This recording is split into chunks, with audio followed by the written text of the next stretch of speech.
जय हिंद दोस्तों। आज के इस इम्पॉर्टेंट लेक्चर में हम सभी डिस्कस करेंगे 9 फरवरी 2026 के डेली करेंट अफेयर्स को। तो आप इस पूरे लेक्चर को बहुत ही ध्यान से लास्ट तक जोड़ देखिएगा। लास्ट में आपसे क्वेश्चन पूछा जाएगा जिसका आंसर कमेंट बॉक्स में बताना है। तो पहला और इम्पॉर्टेंट क्वेश्चन है, अंडर 19 पुरुष क्रिकेट विश्व कप 2026 किसने जीता है? तो ये इंडिया ने जीता है।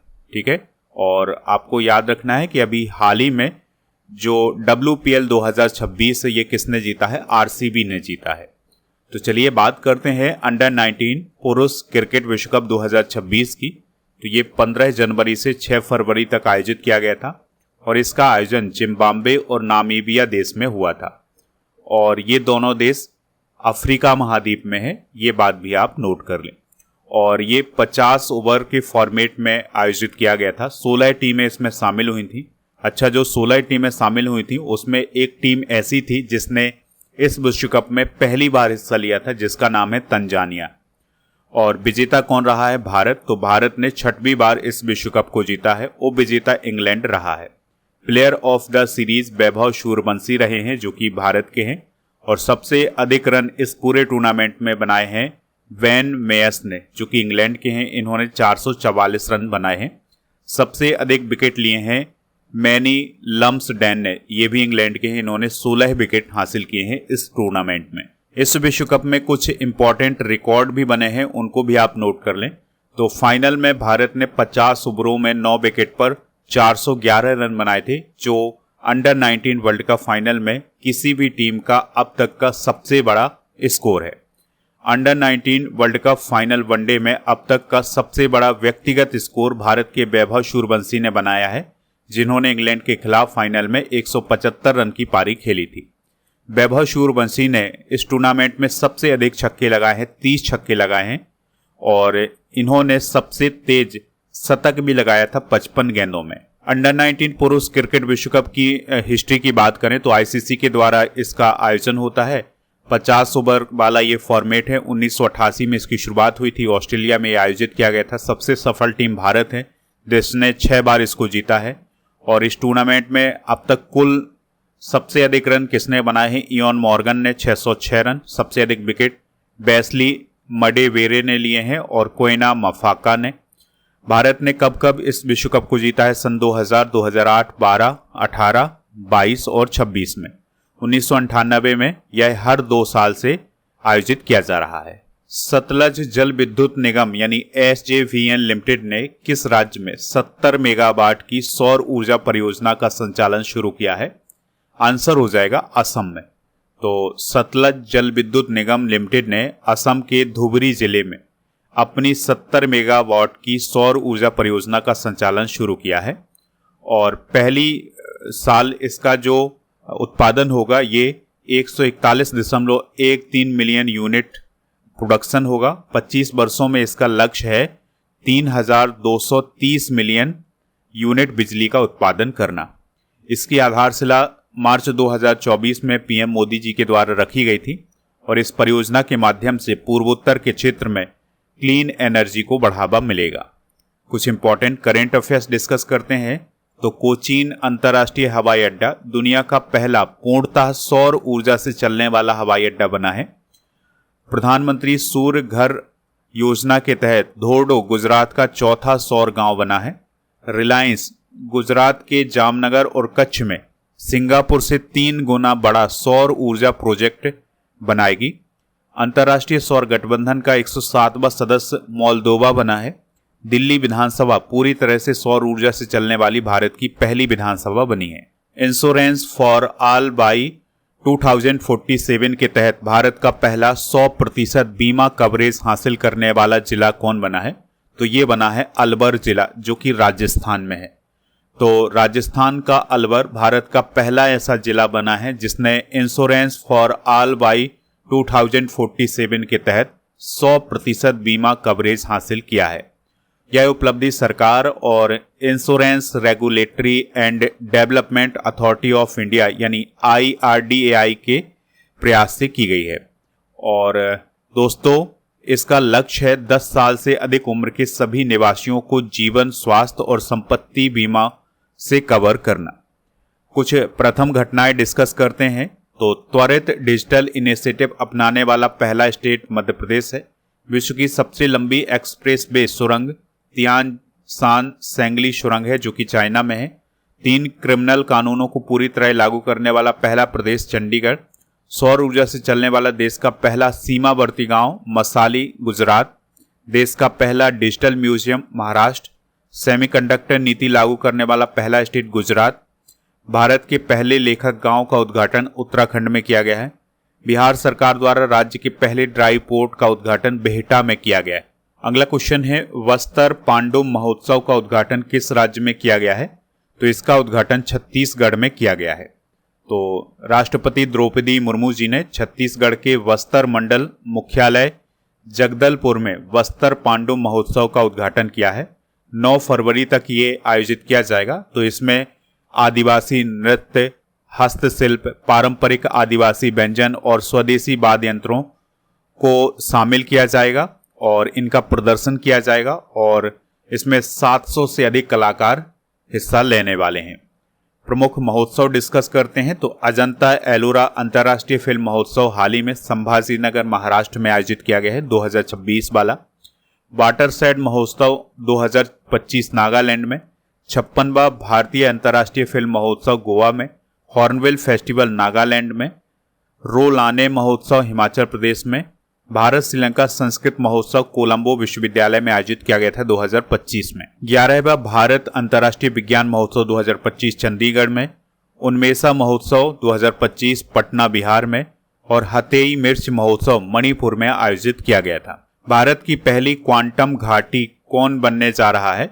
आंसर हो जाएगा अमरावती। तो दोस्तों आंध्र प्रदेश की जो राजधानी है अमरावती, वो भारत की पहली क्वांटम घाटी बनने जा रही है और अमरावती को राष्ट्रीय क्वांटम मिशन के तहत डेवलप किया जा रहा है। इसका उद्देश्य है अमरावती को बोस्टन, सिंगापुर और शंघाई की तर्ज पर एक वैश्विक क्वांटम टेक्नोलॉजी का हब बनाना है। और दोस्तों यहाँ पर बात हुई है राष्ट्रीय क्वांटम मिशन की। तो ये 2023 में शुरू हुआ था भारत सरकार के द्वारा और इसका लक्ष्य 2023 से 2031 के दौरान क्वांटम टेक्नोलॉजी में रिसर्च और इनोवेशन को बढ़ावा देना। पीएम नरेंद्र मोदी 7-8 फरवरी को किस देश की 2 दिन की आधिकारिक यात्रा पर हैं? आंसर हो जाएगा मलेशिया। तो पीएम नरेंद्र मोदी जी 7 और 8 फरवरी को मलेशिया की 2 दिन की आधिकारिक यात्रा पर गए हैं और इस यात्रा के दौरान जो मलेशिया की राजधानी है कुआलालंपुर, वहां पर मलेशिया के जो प्रधानमंत्री हैं अनवर इब्राहिम, उनके द्वारा एयरपोर्ट पर पीएम मोदी का स्वागत किया गया था। इसके अलावा प्रधानमंत्री नरेंद्र मोदी जी ने भारत मलेशिया संबंधों को एक शब्द दिया है जिसका नाम है इम्पैक्ट, जिसका अर्थ है India Malaysia partnership for advancing collective transformation. ठीक है, तो ये शब्द दिया गया है पीएम मोदी जी के द्वारा। इसका आप फुल फॉर्म नोट कर सकते हैं। इस दौरे के दौरान व्यापार, निवेश, रक्षा, सुरक्षा सहयोग, इन सभी मुद्दों पर चर्चा हो सकती है, समझौते भी हो सकते हैं। मलेशिया की बात करें तो यह एशिया महाद्वीप में ही स्थित है, दक्षिण पूर्व एशिया में स्थित है। कुआलालंपुर राजधानी है। अनवर इब्राहिम यहाँ के प्रधानमंत्री हैं और मलेशियाई रिंगिट यहाँ की करेंसी है। पक्षी एटलस जारी करने वाला भारत का दूसरा स्टेट कौन बना है? आंसर हो जाएगा गोवा। तो 7 फरवरी 2026 को गोवा ने गोवा पक्षी एटलस जारी किया है। इस प्रकार से गोवा पक्षी एटलस जारी करने वाला भारत का दूसरा राज्य बना है। तो पहला राज्य कौन है? केरल। तो केरल भी पक्षी एटलस जारी कर चुका है इससे पहले, अब गोवा ने ये काम किया है। पक्षी एटलस एक वैज्ञानिक दस्तावेज होता है जिसमें सर्वेक्षणों के माध्यम से पक्षी प्रजातियों के वितरण और उनकी संख्या का विवरण होता है, यानी कि पक्षियों की जो प्रजाति है उसका विवरण होता है और उनकी कितनी संख्या है इसका भी विवरण इस वर्ल्ड एटलस या पक्षी एटलस में होता है।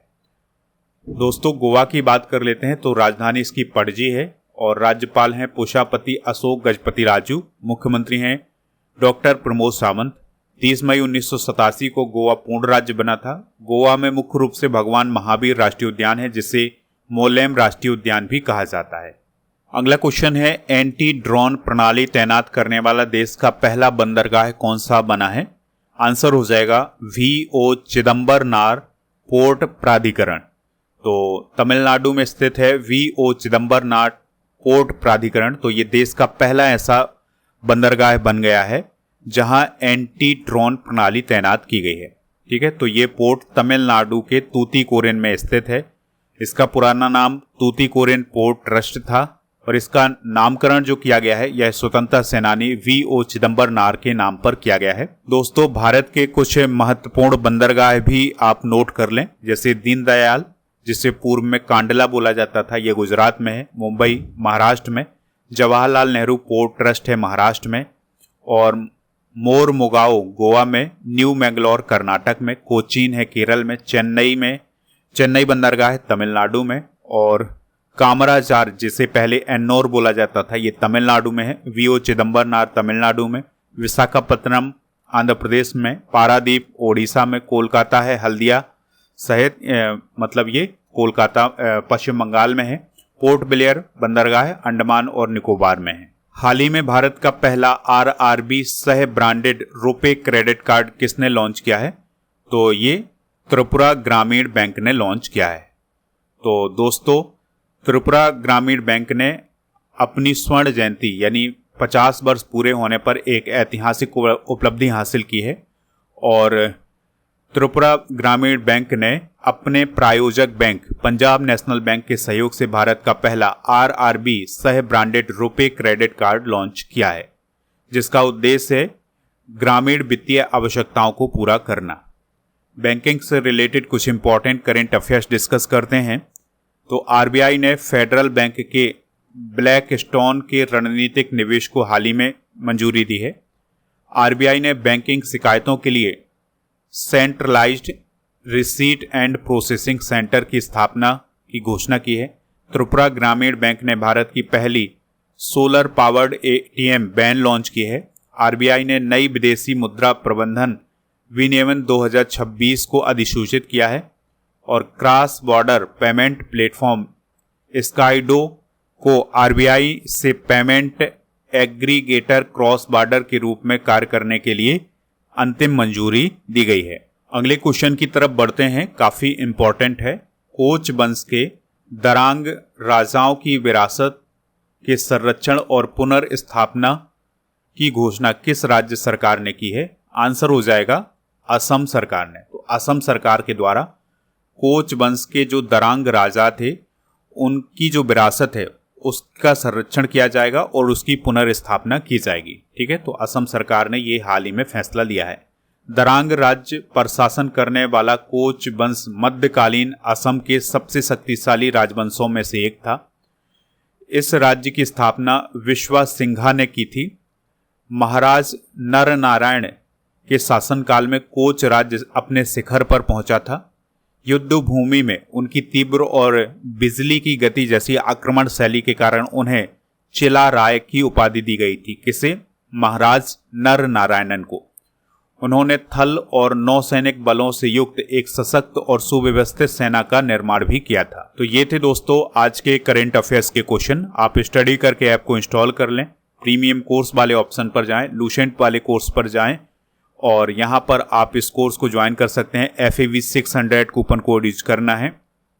इसमें फ्री मिलेगा 18,000 से अधिक topic by subject by test series, 12 महीने का मंथली टेस्ट और 12 महीने की मंथली करेंट अफेयर्स की ई बुक हिंदी और इंग्लिश दोनों मीडियम में। और प्रीमियम कोर्स वाले ऑप्शन पर अर्जुन GS फाउंडेशन बैच भी मिल जाएगा राजा गुप्ता सर का। इसकी वैलिडिटी है 3 साल की। इसमें भी वही सब फ्री मिलेगा जो लूसेंट वाले कोर्स में मिलेगा। इसके अलावा दोस्तों प्रीमियम कोर्स वाले ऑप्शन पर ये सभी कॉम्बो पैक भी मिल जाएंगे। ठीक है, तो इन कॉम्बो पैक को आपको प्राप्त कर लेना है। इसके लिए 12 मंथ 100 कूपन कोड यूज करना है और 12 महीने की मंथली करेंट अफेयर्स की ई बुक का पैकेज मिलेगा हिंदी इंग्लिश दोनों मीडियम में। इसके लिए भी आप कूपन कोड यूज करें 12 मंथ 100। और दोस्तों टेस्ट सीरीज वाले ऑप्शन पर ये सभी ऑप्शन मिल जाएंगे टेस्ट सीरीज के, तो इनको ज्वाइन कर लें। इसके अलावा दोस्तों आपको बता दें कि ई बुक वाले सेक्शन पर आपको monthly current affairs, yearly current affairs, half yearly current affairs, GK GS marathon classes, इन सभी की ई बुक मिल जाएगी। तो इस ई बुक को जाकर के आप प्राप्त कर लें। चलिए अब कल के करेंट अफेयर्स को रिवाइज करते हैं। WPL 2026 किसने जीता है? RCB। ग्लोबल टीचर प्राइज 2026 किसने जीता है? रूबल नागी। 2027 में एशियाई राइफल पिस्टल शूटिंग चैंपियनशिप की मेजबानी कौन सा देश करेगा? इंडिया। भारत और खाड़ी सहयोग परिषद के बीच फ्री ट्रेड एग्रीमेंट पर हस्ताक्षर कहाँ हुए? नई दिल्ली। भारत टैक्सी का औपचारिक शुभारंभ किसने किया है? अमित शाह। वर्तमान में किस राज्य के झोड़िया समुदाय को अनुसूचित जनजाति में शामिल करने की मांग चर्चा में है? ओडिशा। किस बैंक के नए एमडी और सीईओ बने हैं? विनय मुरलीधर टोंसे, यस बैंक। दुनिया की प्रमुख प्लास्टिक प्रदर्शनियों में से एक प्लास्ट इंडिया 2026 कहाँ आयोजित हुआ है? नई दिल्ली। और इसके अलावा एडल्टी बजट पेश करने वाला भारत का पहला राज्य कौन बना है? केरल। विंटर ओलंपिक 2026 की शुरुआत कहाँ हुई है? इटली में। आज के जनरल नॉलेज के पिटारे में विश्व में प्रथम डिस्कस करेंगे दक्षिणी ध्रुव पर पहुंचने वाला प्रथम व्यक्ति कौन है? Ronald Amundsen. माउंट एवरेस्ट पर चढ़ने वाले पहले व्यक्ति शेरपा तेंजिंग और एडमंड हिलेरी। उत्तरी ध्रुव पर पहुंचने वाला प्रथम व्यक्ति रॉबर्ट पीरी। भौतिकी के लिए नोबेल पुरस्कार जीतने वाले पहले व्यक्ति W.K. रोंटजन जो कि जर्मनी के। ग्रेट ब्रिटेन के पहले प्रधानमंत्री sir Robert Walpole.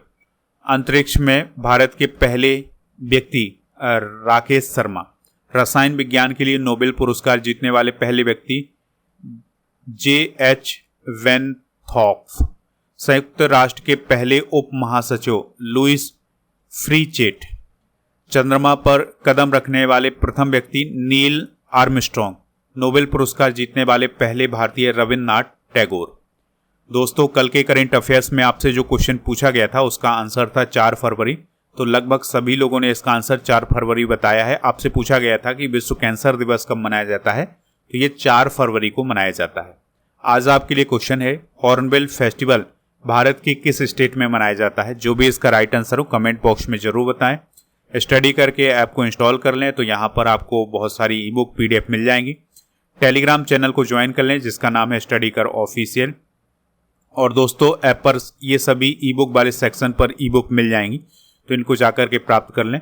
Test pass वाले ऑप्शन पर जब आप जाएंगे तो यहाँ पर बहुत सारे आपको टेस्ट मिल जाएंगे। टीचिंग एग्जाम, बैंकिंग, SSC, इन सभी एग्जाम के लिए आपको यहाँ पर टेस्ट मिल जाएंगे। लगभग 4000 से ज़्यादा टेस्ट मिलेंगे 1 साल की वैलिडिटी के साथ।